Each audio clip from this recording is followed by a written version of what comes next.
Science में हमारा topic है गति व गति के प्रकार। सबसे पहले आप ये देखो कि गति क्या होती है। मैं इसको पढ़ती हूँ, आप सुनो जरा ध्यान से। जब कोई वस्तु अन्य वस्तुओं की तुलना में अपनी स्थिति बदलती है तो वह गति में कहलाती है। जब कोई वस्तु, जैसे कि मान लो मैं वस्तु अन्य वस्तुओं की तुलना में, ये सब अन्य वस्तुएं हैं, ये बोर्ड, चेयर, अलमारी, मेज, आप सब लोग अन्य वस्तुएं हो, आपकी तुलना में अगर मैं अपनी स्थिति को बदलती हूँ तो मैं किसमें हूँ? गति में।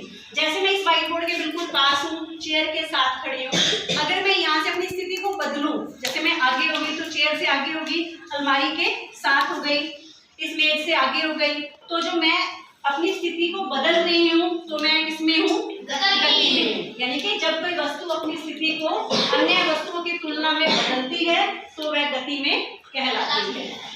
अब गति कितने प्रकार की होती है? सबसे पहली प्रकार है सरल रेखीय गति। जब कोई वस्तु सरल रेखीय पथ पर चलती है, यानी कि एक सीधी रेखा पर चलती है, तो उसकी गति सरल रेखीय गति कहलाती है। जैसे सड़क पर बस या कार की गति।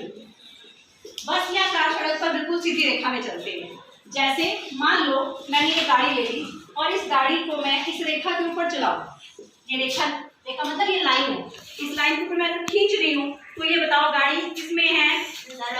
सरल रेखा में। सीधी सीधी आ रही है तो ये सरल रेखा में। इसी तरह से अगर मैं इस स्प्रिंग को खींचूं तो स्प्रिंग देखो सीधी रेखा में नीचे आ रहा है ना, तो इसकी गति भी क्या है? सरल रेखीय गति, क्योंकि ये सीधी रेखा में चल रहा है। उसके बाद हमारी दूसरी है वक्र रेखीय गति। जब कोई वस्तु टेढ़े मेढ़े रास्ते पर चलती है तो उसकी गति वक्र रेखीय गति कहलाती है। जैसे भीड़ में चल रहे साइकिल की गति।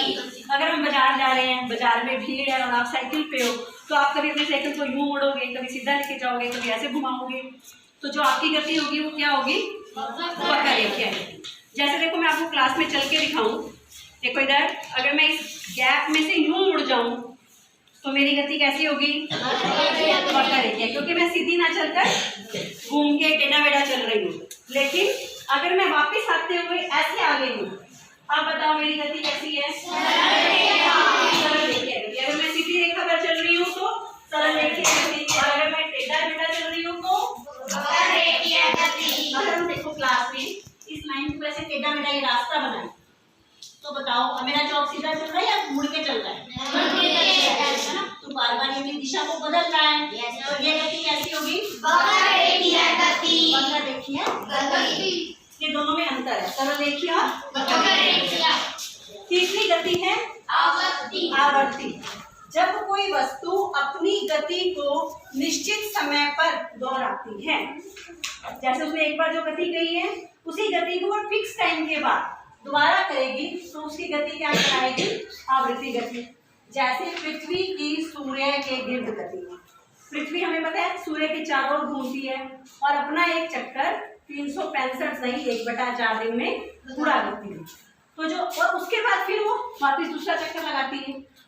इसी तरह से जो उसकी पृथ्वी की गति है सूर्य के चारों ओर, वो आवर्ती गति का उदाहरण है। आप घड़ी की सुइयों को देखते हो, जैसे अब मेरी घड़ी पे कितना टाइम हुआ है? 1:05, तो सही 12 घंटे के बाद इसके ऊपर वापस 1:05 होंगे, तो ये एक निश्चित समय 12 घंटे के बाद अपने आप को दोहराएगी। तो जो इसकी गति है वो कैसी गति का उदाहरण है?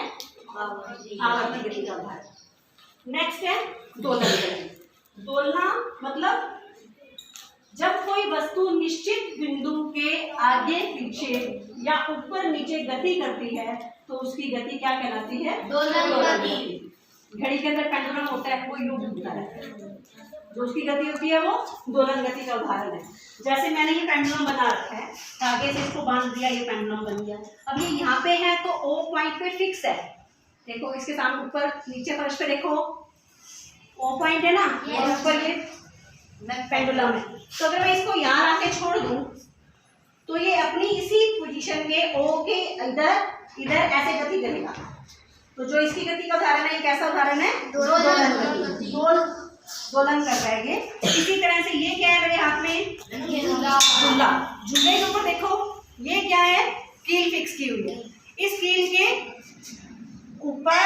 ये नीचे, ये ऊपर, ये नीचे, ये ऐसी गति हो रही है, तो ये किसका उदाहरण हो गया? दोलन गति का उदाहरण हो गया। समझ आ गया? ऊपर नीचे या आगे पीछे, अगर एक ही पॉइंट के ऊपर नीचे या आगे पीछे घूम रहा है तो वो दोलन गति का उदाहरण है। अगला आ गया वृत्तीय गति। यदि कोई वस्तु एक वृत्ताकार पथ पर घूमती है तो उसकी गति कैसी होती है? वृत्तीय गति। जैसे देखो, मैंने ये गोला ले लिया, इस गोले के ऊपर मैं अपना चोक घुमा रही हूँ, इसकी आपको शेप कैसी दिख रही है? वृत्ताकार, गोल वृत्ताकार, ठीक है। अगर मैं इसके ऊपर अपना चोक चलाऊं तो जो ये गति है, ये कैसी गति है? वृत्तीय गति। समझ आ गई? ये वृत्त पे घूम रही है ना, तो इसकी गति कैसी होगी? वृत्तीय गति। जब कोई वस्तु वृत्ताकार पथ पर घूमती है तो उसकी गति वृत्तीय होती है। जैसे मैं इसी शेप में एक प्रकार क्या बनाते हो, वृत्त बनाते हो, तो अगर मैं इसको ऐसे गोल बनाऊं, ये क्या शेप बन रही है? वृत्त की शेप बन रही है ना। मैंने अपने मार्कर को यूं घुमाया, गोल बनाया, तो ये वृत्त पर घुमा, तो इसकी जो गति होगी वो कैसी गति होगी? लास्ट आ गई घूर्णन गति। घूर्णन का मतलब क्या होता है? जब कोई वस्तु अपने अक्ष के चारों ओर घूमती है तो उसकी गति घूर्णन गति कहलाती है। अक्ष का मतलब क्या है? जैसे मान लो मैं ये बॉल ले लूँ, इस बॉल के अंदर मैं बिल्कुल सेंटर में एक तार डालूँ और तार के ऊपर इस बॉल को ऐसे घुमाऊँ तो ये अक्ष पे घूमेगी, तो इसकी जो गति होगी वो घूर्णन गति होगी। दूसरा उदाहरण लेते हैं। ये हमारे पास सौरमंडल का मॉडल है। इसके अंदर सेंटर पे क्या है? सूर्य है। सूर्य के चारों ओर सभी ग्रह घूमते हैं, ठीक है। तो अगर मैं इसको ऐसे घुमा रही हूँ तो ये अपने अक्ष पर फिक्स पॉइंट के चारों ओर, आपको सूर्य तो घूमता हुआ नजर नहीं आएगा, ये सारे ग्रह घूमते हुए नजर आ रहे हैं, तो ये किसका उदाहरण है? घूर्णन गति का उदाहरण।